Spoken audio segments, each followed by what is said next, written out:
We lied a lot to the public. Government was lying. I suspected that we were lying, but I wasn't too sure.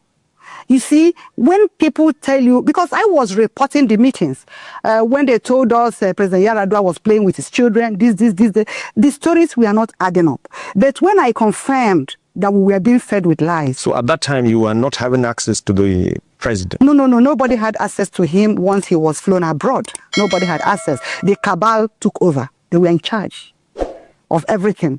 It was all the president said, Mr. President said. Even when you knew they were lying, you could not be too sure.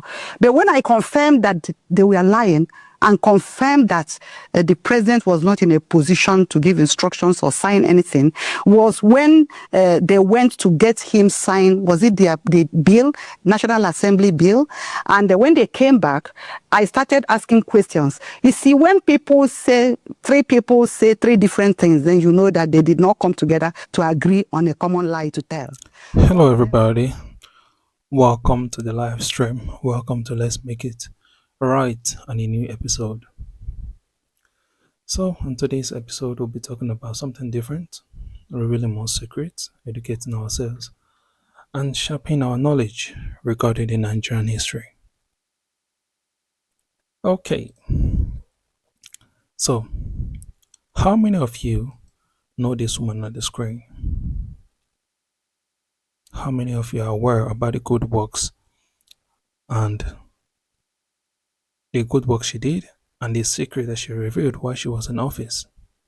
How many of you are even aware about the history that she made during her political, time and appointment? How many of you are aware? Anyways, for those who are not aware and those who don't know who this woman is, I got you. I'm going to brief you on her history, little informations before we dive deep into what we have for today. All right? So let's get on with it.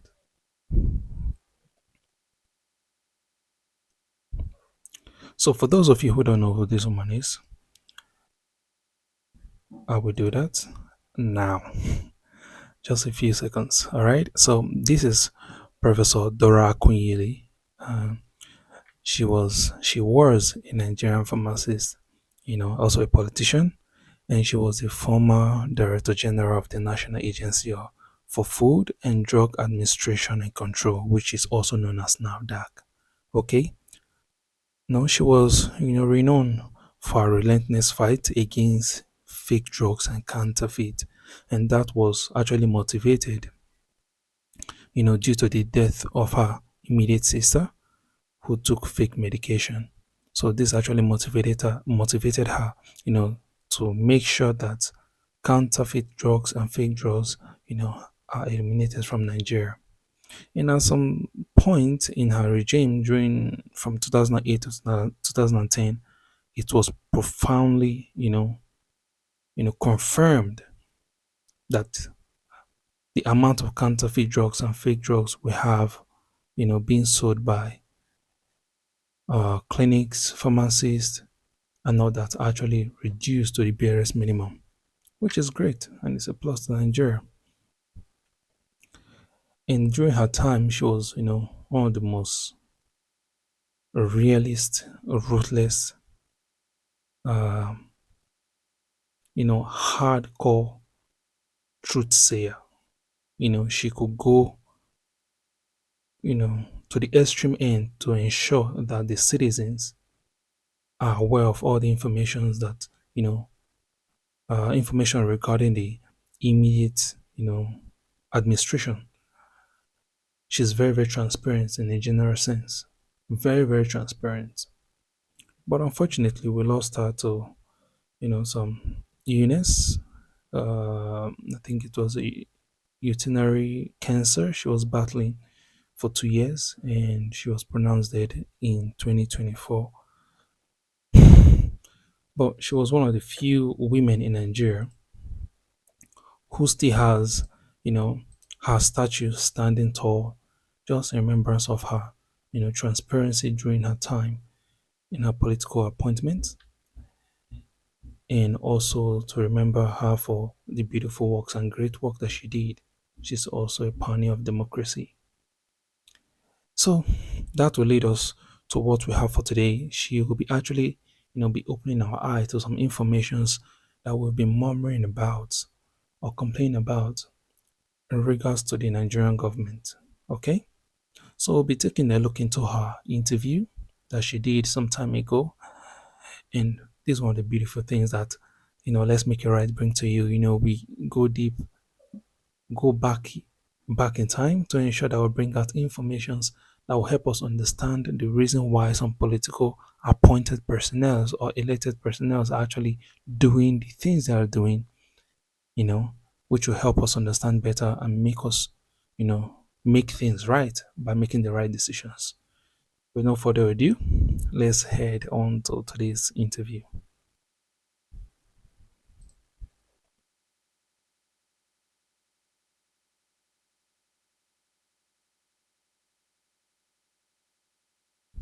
We lied a lot to the public. Government was lying. I suspected that we were lying, but I wasn't too sure.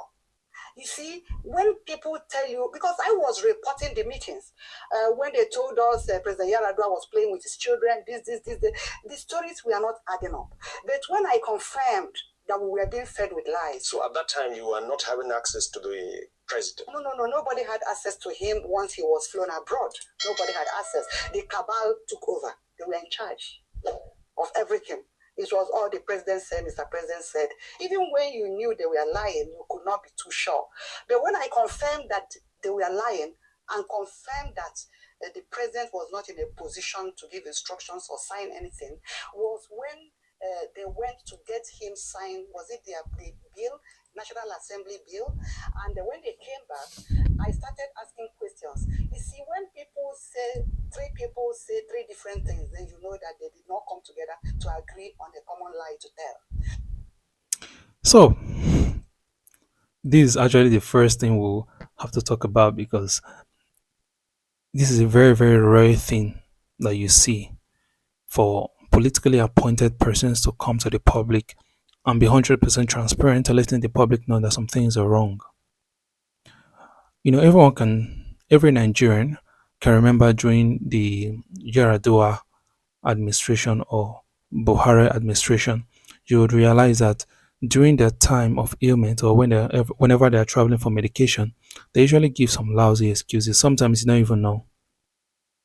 You only hear from the spokesman that, oh, the president travel for medication, they travel for vacation, and maybe they come back in 2 weeks, 2 months, 3 months. Only God knows. But in the situation where she was talking about, and that was for Buhari. Oh, sorry, that was for, is it Yaradua? That was for Yaradua, sorry. Yes, and that was for Yaradua. She was, appointed by Yaradua to be the Minister of Communication and Information. Hence, she's privileged to know so many details and information that a normal or a common politician wouldn't, have access to. Right? And during the time that Yaradua was ill, he was flown abroad by, the people around him, the protocols and all that. He went for medication, and subsequently, Nigerians were wondering what was happening with Yaradua, what state of health he was, if he's accessible, if he can make any, declaration or sign any bill into office, to sign any bill or any act.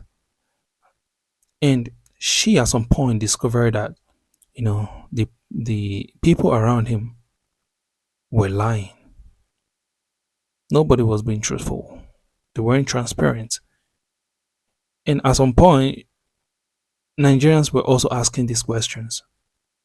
And we're demanding to know where Yaradua was. But I wouldn't want to go deep into that. Let's hear from the horse's mouth so we can understand better. One of them said that they stayed in another town and sent the National Assembly document for the president to sign. One of them said, the same person told me, one person said he was downstairs and sent it up for him to sign. And another person told me that he went and saw him, and the ADC and the CSO did not allow him to talk with him, and they gave it to him to sign. Consistency. So there was inconsistency, and I concluded that we were being fed with lies, and I was consequently feeding the public with lies. I got disturbed. I got so disturbed that I was not able to sleep anymore.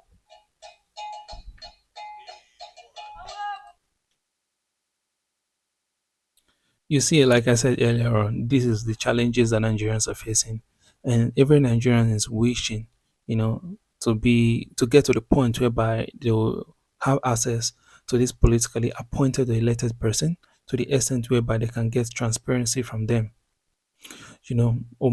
Or some might wonder why is it that for every administration that come into power, they refuse to give the citizens transparency and accountability. They refuse intentionally.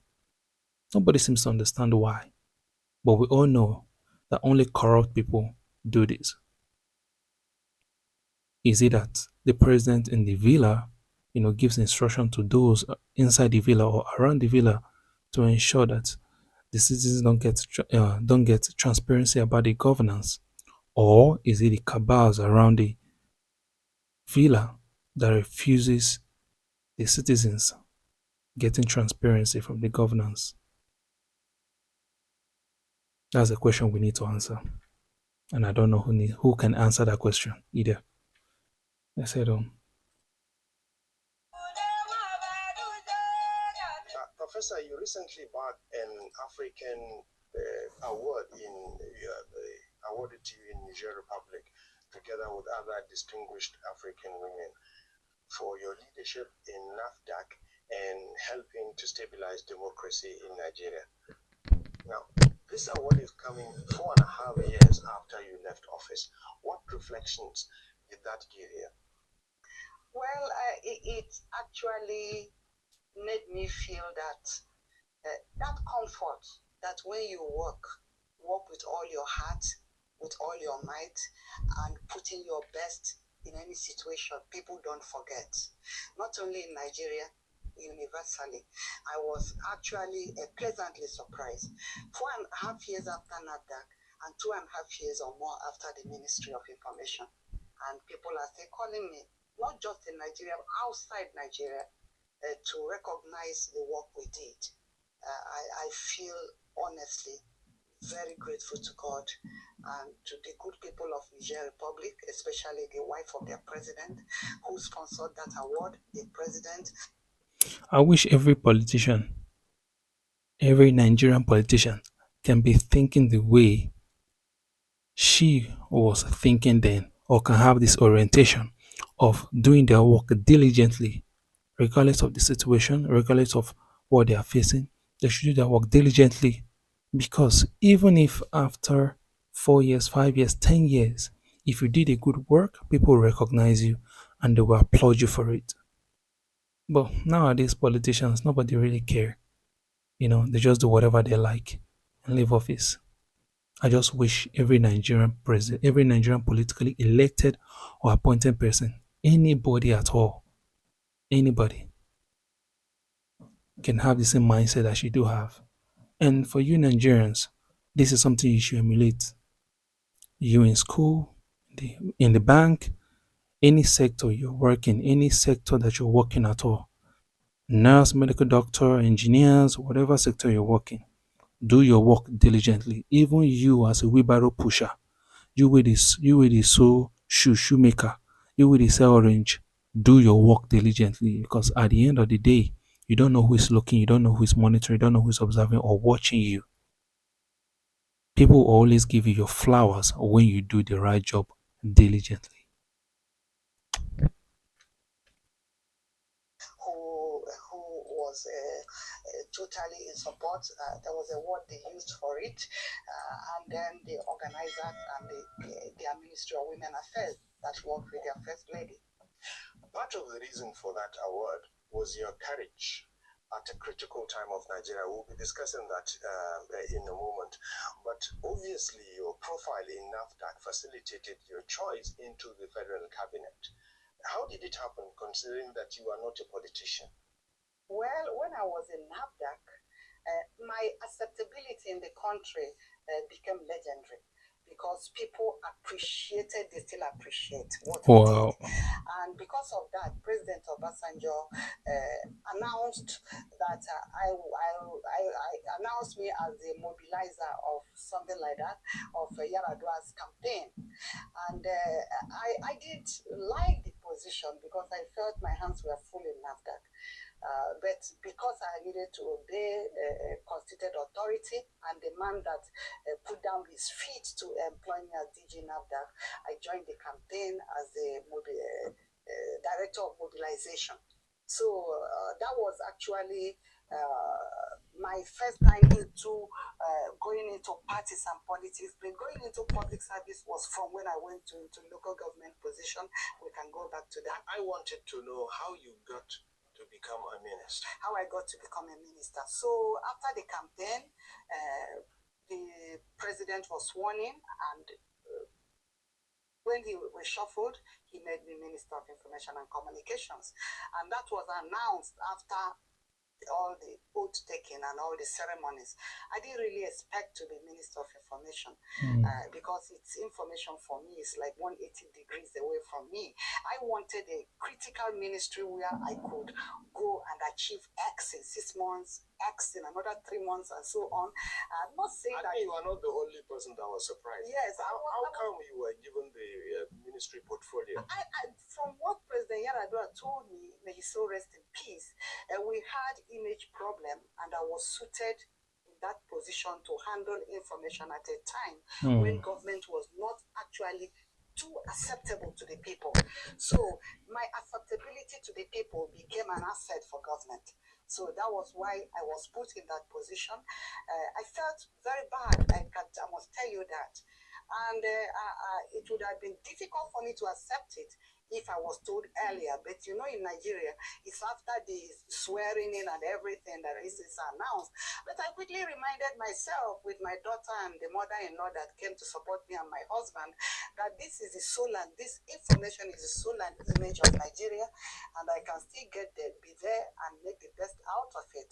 I know that wherever I found myself, I would try to turn around the place, and I encourage myself. Again, I remembered something that happened 6 months before that. Only hearing the way she's speaking with all passion, you will know she's the kind of person who dedicates her time to do what she loves doing the best. Despite she not being suitable for that field she was appointed to, she deemed it fit to ensure that she bring her relentless, work ethic into that aspect and make the best out of it. Not every Nigerian, have this quality, or even if they have it, they exhibit it.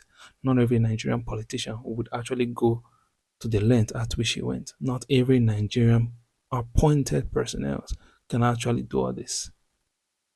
This is the kind of person or personality that every country needs, because these kind of people make the country to work. They make the country to be effective. And just because of the way she handled the NAFDAC, as at the time she was, appointed to be the DG of NAFDAC, just because of her work ethics, people trusted her and trusted informations that she was actually giving out after her appointment as the Minister of Information and Communication. Very easy. Do a good work, honest, be transparent, be accountable, and the citizens will trust you. That's all Nigerians need from their politicians, and that's all what they're asking for. Appointment. My elder sister had a dream that I was made Minister of Information, and I told her she had malaria, that she should go and buy Coatem, because there was no way in this world I could be made Minister of Information. So that dream is called by malaria hallucination. Wow. So did it occur to you that your profile now as somebody that Nigerians respect would be used to kind of mobilize Nigeria? It didn't occur to me at all. when I remembered my elder sister's dream, I said, wow, nothing happens without God's approval. So I swung into action. Most of the journalists, most of you didn't want me. You said I was not part of you. And they abused me all over the place, but I didn't listen. I just continued as if nothing was happening. Such that by the time I finished that first part, and when I was reappointed, before I was reappointed, the same journalists that were saying they didn't want me because I'm not a journalist, they were writing to say they wanted me back. During your tenure as Information and Communications Minister, you brought many programs and slogans to show up Nigeria's image abroad and ensure that Nigerians are patriotic. How would you assess these campaigns that you good people, great nation, I would say is one of the best things that had ever happened to this country. Oh, wow. Because it was rebranding that was people oriented. It was not government oriented. And in fact, that rebranding is even more popular outside this country than in Nigeria. Oh. In Nigeria, they're excited about it. Nigerians, this is the first time Nigerians are coming out to say we are indeed good people and it's a great nation without making any pretense about it. And good people, great nation is still being used in some products. I feel so excited about it. And when you get into Heathrow, the big signboard you see, is it GT Bank? Nigeria, good people, great nation. Does it not lift your spirit when you see it? And I believe that rebranding Nigeria campaign, by the grace of God, could still come back sometime in our lifetime. But even if it doesn't, it will continue to permeate into the system. For the fact that the slogan is still in use will tell you that it's an accepted slogan. You know, Madam, and if it was not about slogan, the slogan was just a driving force, remember? Nigeria, good people, great nation. So, as a Nigerian, even if you fit the stereotype that people are portraying us to be, or that negativity people are wanting to attach to us, do not take it to heart, because we know we're good people and we know we have the great people of a great nation, despite we having some bad eggs that are trying to corrupt the nation and trying to make us look bad, giving us bad image. But for you as an individual, do the right thing all the time, not just for yourself, not just for your family, not just for your siblings, not just for your spouse, but also, or most especially, for the nation. Because whatever you do will somehow come back to you, or come back to your family, come back to your country. So whatever field you are, be diligent with your dealings, be transparent, be honest, don't do fraud, don't scam people. By so doing, you're building great integrity for yourself, and the dignity attached to it is compared to none.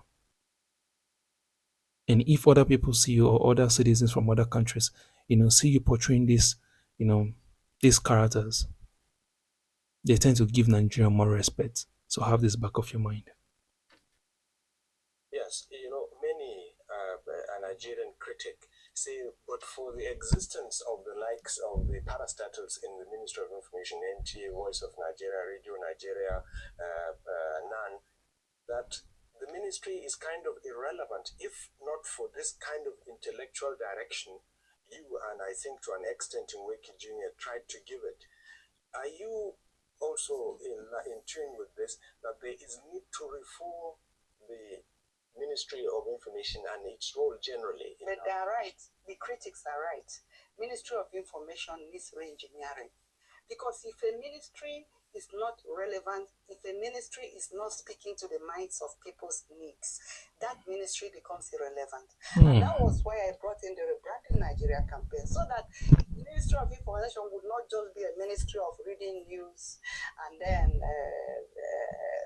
reading news, kind of, and analyzing news. And I believe it needs re-engineering. I don't. If I tell you I know how else it can be done, then I will be lying. The only way I felt it could be done was through that rebranding. Because if we had continued with rebranding, by now it would have gotten into the threads and fabrics of this system, whereby people will start actually reassessing the way we assess ourselves, reorientation, bringing up that spirit of patriotism and going back to bring up those beautiful cultural values and telling the world who we are, because most of the time people tell us who we are, people define ourselves for us instead of us defining ourselves to the world. It was catching on all over. Even in America, they were asking for rights to produce our shirts of Nigeria, good people, great nation. Anyway, I believe that that rebranding Nigerian project was a good program. That was why President Yaradua approved it, and I believe it caught on, and I believe it is still on in one way or the other. For the fact that people are still talking about it means that it's worth discussing and it was worth doing. Anyways, so this is gonna be my advice to this current administration, the Emiloko Tinubu administration. You guys need to listen to this video made by this woman, this interview, and understand that Nigeria needs rebranding, because that's the only way, you know, Nigerians can know the value of Nigeria. And that's the only way, you can instill in the minds of Nigerians and the citizens, the uniqueness of who we are, what we represent, our culture, our traditions, so we can know who we are. Because more of the time, we're always hearing the news. Nigerians are this, Nigerians are that, Nigerians are this, Nigerians are that. And that's not who we are. That's not what we are. That's not what we stand for. And that's not what we represent. So we really need that reform so that the next generation coming, the current generations, will have this in our mind to be able to, tell the world who we are, what we are, so they can know us for ourselves. We should be able to, give out those unique qualities that makes us Nigerians. So this is my advice for you all. And you as a Nigerian, you shouldn't wait for the government to start doing those reforms. You need to start educating yourself about Nigerian history, about Nigerian, culture, uniqueness about it, and also stand for those things that Nigerians are for. So that when people see you, they can recognize you that you're a Nigerian. Do not allow people to define you by things happening in this country. Do not allow people to tell you, oh, you're a scammer just because you're from Nigeria. No, we are more than that. Nigeria has the best engineers in the world, has the best medical personnel in the world, has the best uh, science, specialists in the world. In every field, in every aspect or every field in this world, Nigerians have the best in those fields. And there's this common and popular saying that if you don't find a Nigerian in any particular location in any part of the world, leave that country, because that country is not good. That's to tell you how good that we are. That's to tell you how good we are. Let's head back to the interview. Professor, all your life, you had either been an academic or a technocrat. Doing fine and enjoying life. What attracted you to politics? I was an accidental politician, let me put it that way. I was a lecturer, and my dream was to become a renowned professor, to make some inventions in the area of drugs. I really wanted to be a world-renowned professor. I dreamt it. So I didn't want to have anything to do with politics. You can't mix wanting to be a renowned politician and professor and politics. My husband used to go to the village to treat patients, so I was going with him.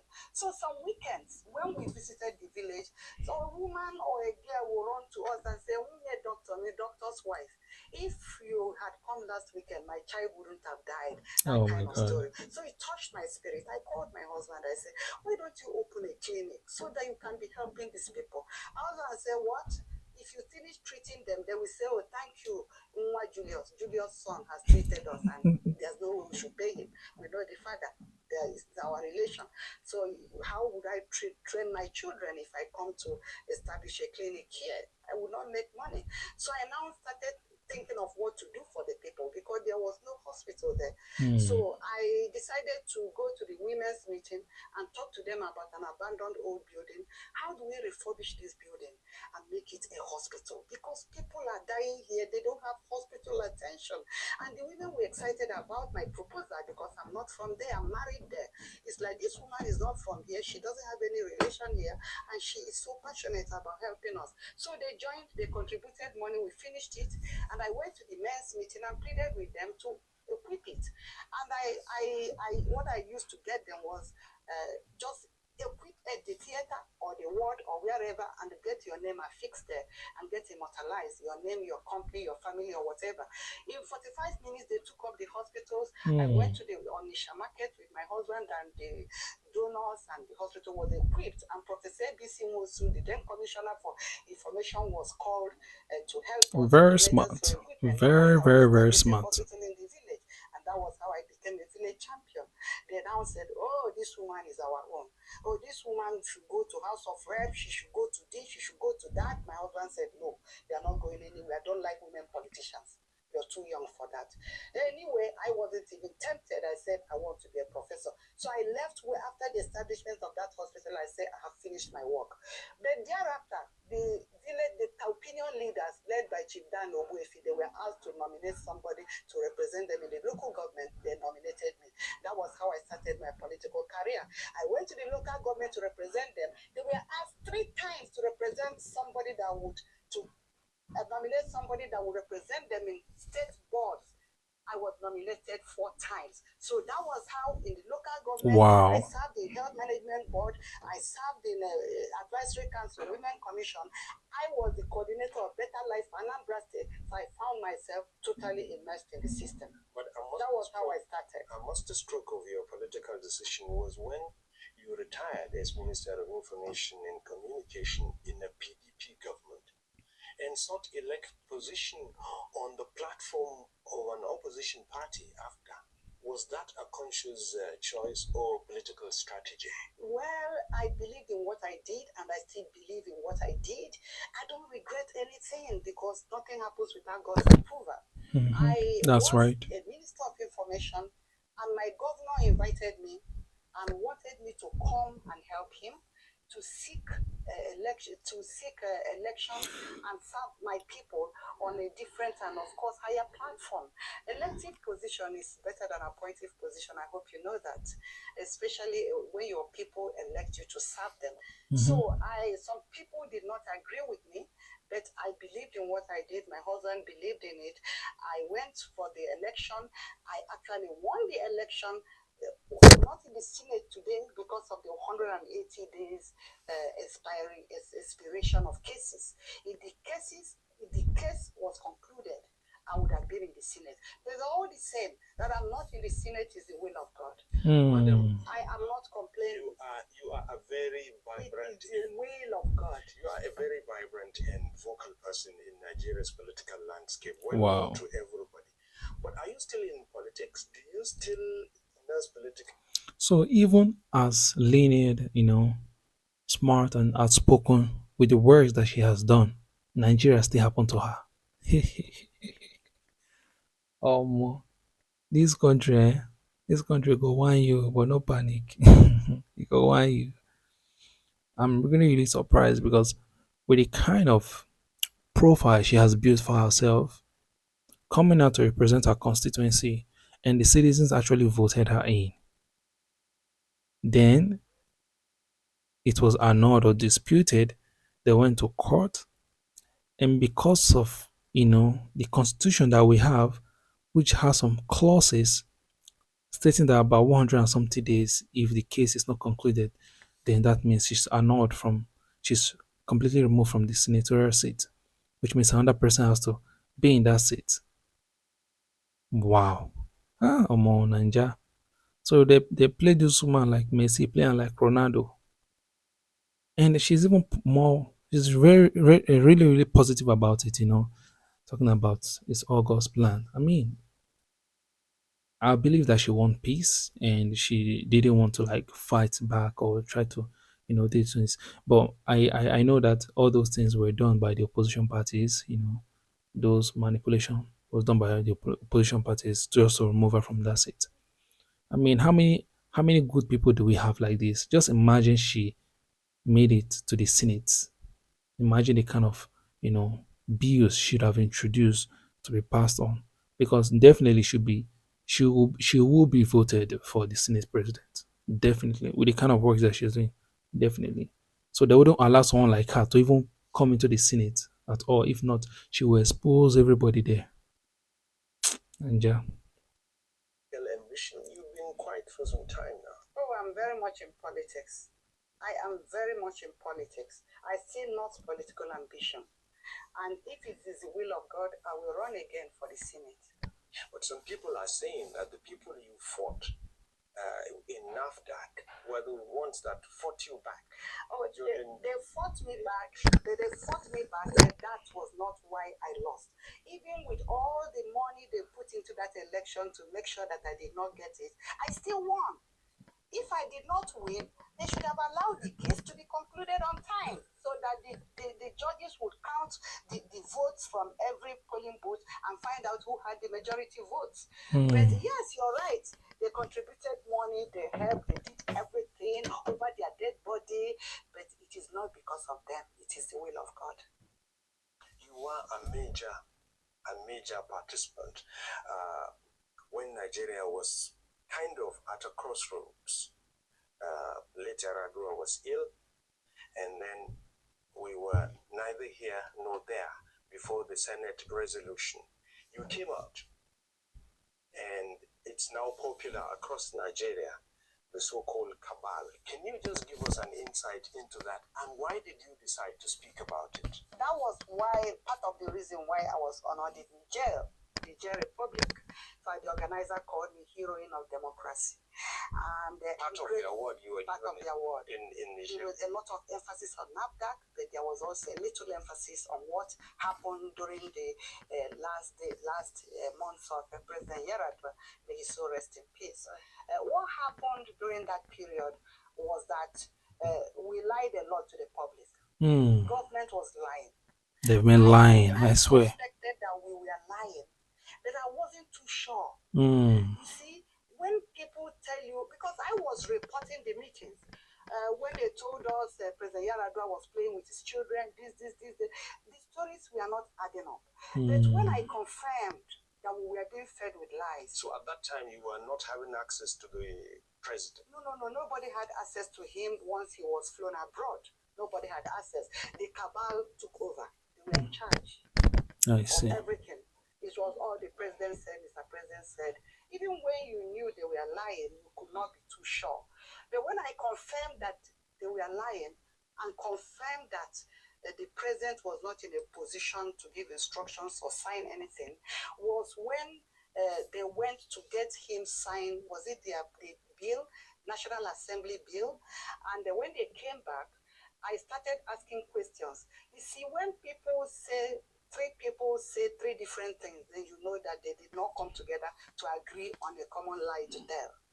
That's true. One of them said that they stayed in another town and sent the National Assembly document for the president to sign. One of them said, the same person told me, one person said he was downstairs and sent it up for him to sign. And another person told me that he went and saw him, and the ADC and the CSO did not allow him to talk with him, and they gave it to him to sign. Consistency. So there was inconsistency, and I concluded that we were being fed with lies, and I was consequently feeding the public with lies. I got disturbed. I got so disturbed that I was not able to sleep anymore. So my question is, how is it that for every administration they keep selecting or appointing the wrong people to be around, the president? Because if we have the right people who are really devoted to ensure that the citizens have transparency, the citizens can speak to the president, the citizens can complain, and the president can hear them. If we have those kind of people, I believe things will get better, because Why is it that since 1966 till date, we've not had any administration whereby transparency was something, was something normal. Accountability is something that should be normal, but it wasn't. It has never been. So I'm wondering, who are the people that select or appoint those people who stays in the villa, inside the villa, around the president, who moves around the president, apart from the ministers that the president appoints and all that. I mean, those immediate close people around the president, who are the people who appoint them? Because anybody, those who have been appointed, any person that is in charge of appointing those people have been doing a very bad job, a very, very bad job to Nigerians, because those people have been a stopping block to so many things in this country, to so many things in this country. And I think those people are the people that are being appointed by the cabals that are in the villa, because those people are the ones who manipulate or control people who have access to the president, who the president sees, who sees the president, who comes to visit the president, who the president can invite. So, I mean, so I'm just wondering, who are the people that appoint those people? Who are the people that appoint the officers or the personnel around the president in the villa? Who are the persons?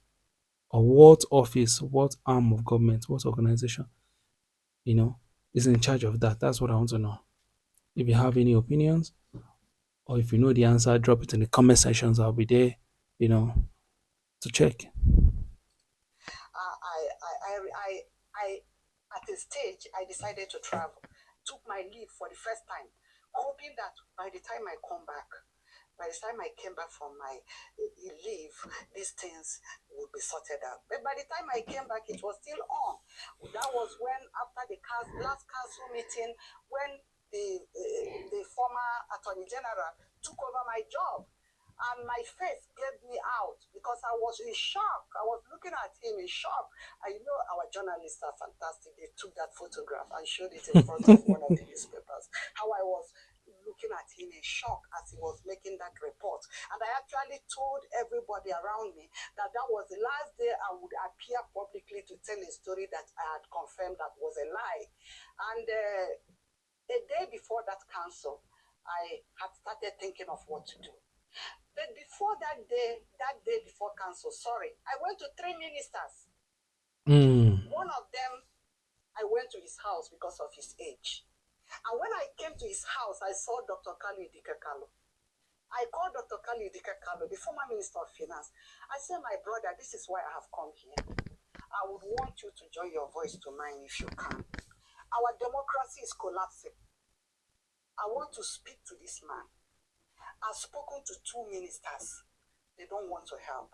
But I think for the age of this man, he's not looking for money. He's not looking for anything. He should be able to join me. I want some people to join me. I don't want to do it alone. Dr. Kali Dikekalo was so excited. He said, go ahead. Whatever you do, I support you. I called the man, talked to him. He said he was not ready to join me in saying anything. I should just leave it. I called the minister out from the church immediately after a mass. I said, Honorable Minister, we have to do something. Our democracy is collapsing. People died over the years for us to get the democracy we are enjoying. If it collapses, those of us that feel that we have to keep our job, we still lose this job.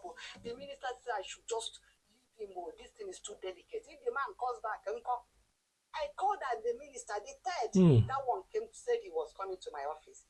I said, listen, I want us to come together. He said, no, Yaradua did so much for me, I can't afford to fight him. I said, we are not fighting Yaradua. The man is ill. It is not a crime to be ill. It's just that we want the vice president to become acting president. Acting president, the system is getting derailed. Look at the story. He cannot send troops to Jaws. He cannot do this. He cannot sign this. That's why they told so many lies. Anyway, he said he was never going to join me in the process. Wow. So I decided to go solo. I wrote, after those 3 people, I stopped meeting anybody. After writing that memo, I called my SA, Mr. Bumba, to my house in the morning. I said, Ron, he said, what is going on? Are you not going to council? I said, he must be here before 8:30. He came, he read it. After reading it, he said, mommy, this is suicidal. You can't do this. I said, why shouldn't I do it? If I die, I die.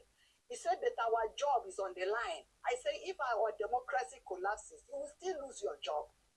So I went and presented it that morning. And after I distributed the papers, some of them read it quickly. The secretary to government said, no, retrieve these papers. And some people started abusing me. The highest voice was that of the attorney general. And it went on and on. I was so harassed that I forgot my council papers and box in that council chambers and left. I came back to collect them. Anyway, my husband was also upset when he heard it. He called me. I said, why did you do this? Why did you do this? You suffered too much in NAFDAC. You didn't do. And I said to my husband, yes, I didn't tell you I'm sorry, because I know that if I told you, you would not agree. If Abraham had told Sarah he was going to sacrifice Isaac, Sarah would not have allowed him leave the house. So it's like I had reply for everybody, and I have no regret. I know I am still suffering from that because too many people are still angry with me. That's a bold move. Honestly, do you feel vindicated, kind of? I feel vindicated because immediately after that memo issue, it triggered a spiral response from everywhere. National Assembly, these groups and that groups, and eventually our president became an acting president, became president, and is still president. What is important is that our democracy was stabilized. Yeah. And I was not out to fight President Yaradua. In fact, President Yaradua, if you saw me some meters away, even as a president, we shout, my sister, how are my sister? So we were close enough. I was even closer to the wife. So it was not a personal fight. It was like I was Minister of Information. I found myself in an awkward position.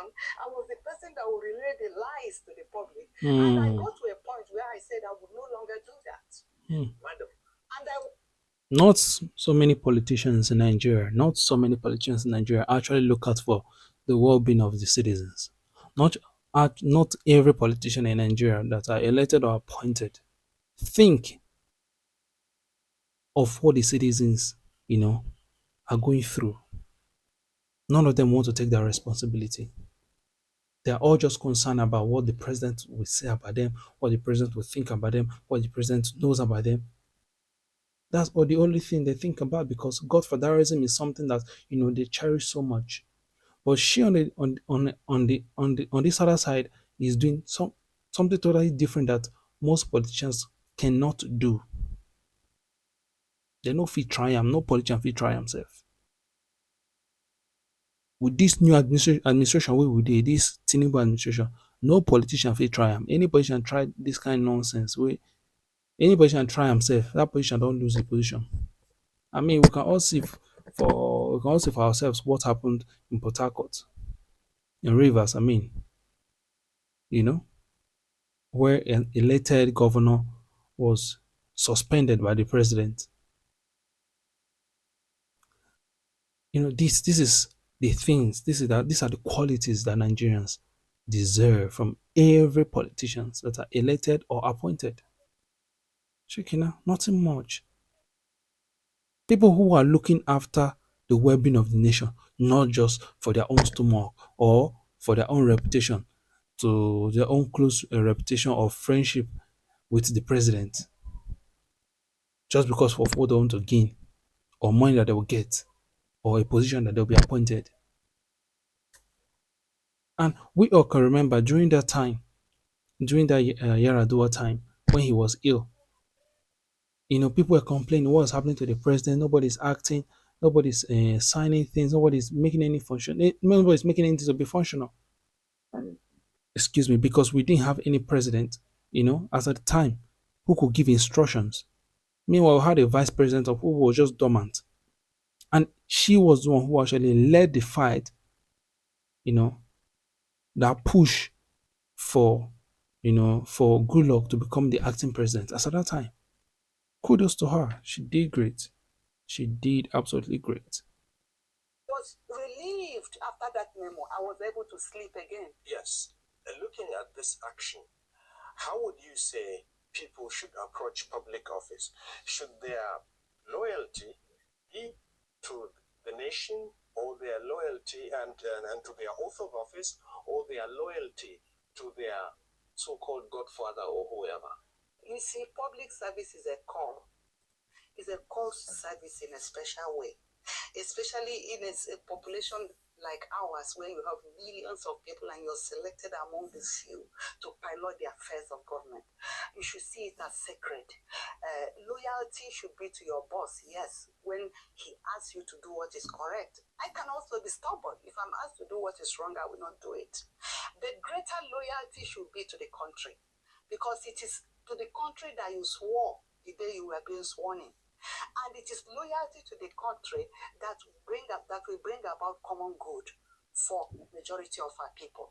So I believe I had loyalty to my boss, but I had greater loyalty to the country, and that's what it should be. Now, So my own question to you, if you are a politician, where does your loyalty lies? Does it lie to the hands of your godfathers who put you in that position, or to Nigerians? Drop your answer in the comment section and tell me why. Does your, loyalty lie to the Nigerian citizens, or does it lie on your godfather who put you in that position? I mean, we can see that almost every politician right now, their loyalty lies to the president, not to the Nigerian citizens. And that is the reason why they all can chant on your mandate, Bola on your mandate, Bola on your mandate, we shall stand. But not on the mandate of the Nigerian citizens. So there is nothing that they will do that is going to be in favor of Nigerians in this administration, or nothing. If they do anything like 40%, it should be like 0.004% that'll be for Nigerians. So mind you, be careful and be wise on those who you are supporting. Try to know their intentions, if they're actually having a great mind for Nigerians or just for the person who put them in that position. This should be the mind of every citizen in Nigeria, regardless of your parastatus, be you a military personnel or a civilian. This should be the mindset. Going back to your award in Niani, at that event you spoke about starting a foundation in respect of the fight against fake and adulterated drugs. Tell us more about it and what you will do different. Yeah, I want to continue the fight against fake and counterfeit medicine, but in a different way. And I want to do it for life. And I also want whatever I will do to outlive me. I have started the process of Dora Akunyili Foundation for Safe Medicine, but I don't want to give out what it will be now so that the counterfeiters will not start fighting it. I want them to just see it, bam, and they will have nothing to do. That's a very nice strategy. To the open now. Suffice it to say that it's in the process. Very nice strategy. Now, what are we likely going to be hearing? Knowing that you are coming from Anambra. Well, yes, I'm coming from Anambra and Abga. Abga, we have issues here and there which are being sorted out by the grace of God. We are still family. We are still brothers and sisters. And by the grace of God, when these issues are sorted out, we are going to have convention, congresses, and our gubernatorial election. I'm not running for governor. Somebody else will run. Our governor, who is the leader of our party in Anambra State, has said the governor should come from Anambra North, because Anambra North has never produced governor. It's the ruling thing. And once the governor has spoken and the generality of the people accepted it, there will be no need for anybody from the other two zones to come out. And besides, I've always been interested in the Senate, which I would want to go back to run. And at this time around, I'm not going to start rigging to outrig anybody, but I'm going to make sure that nobody is able to rig it. And that the votes are protected. That's nice. Because on the day of election, dogs run out of the stage. Are you going to Senate because you're not satisfied with what is going on there, or the number of women there, or what? No, I don't ever think of being a woman. I'm going to Senate to serve my people in a special way. I'm going to Senate to be a voice for my people, a voice for the nation. I'm going to Senate to show that in being in the Senate, one can still do a lot of things differently. And I will withhold other things until the right time to talk about them. But I know that in the Senate, I will definitely make a difference. I've been speaking with the Wow.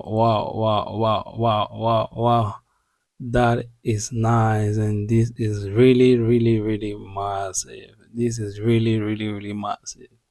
Well, if you stayed from the beginning till now, I guess you would have enjoyed this interview just as I did, because these are qualities that we Nigerians are wanting from our politicians and we're not getting. So seeing this kind of person speaking the way she did, with her thoughts, her mindset,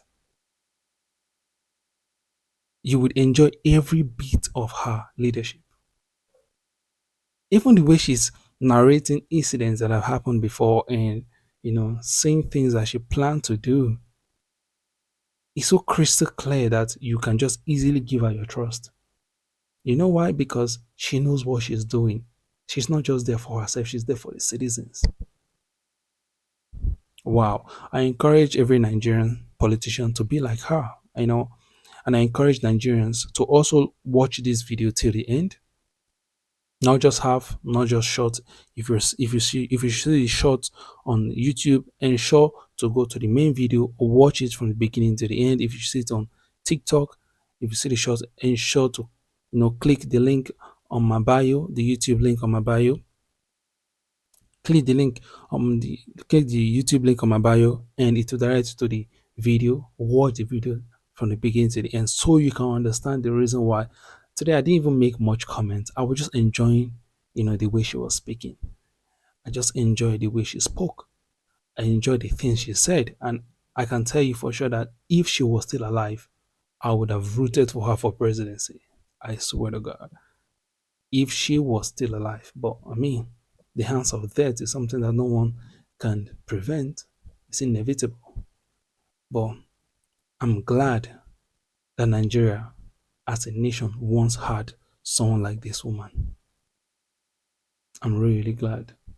May her soul rest in perfect peace. Wow. All right, guys. That's the end of the show for today. Yeah, I'll be dropping more shots of let's say a couple of hours, and the video will be up fully. Apart from we streaming live, the video will be fully for those who were unable to join the live stream. So stay blessed, stay sharp. Another time to make it right. See ya.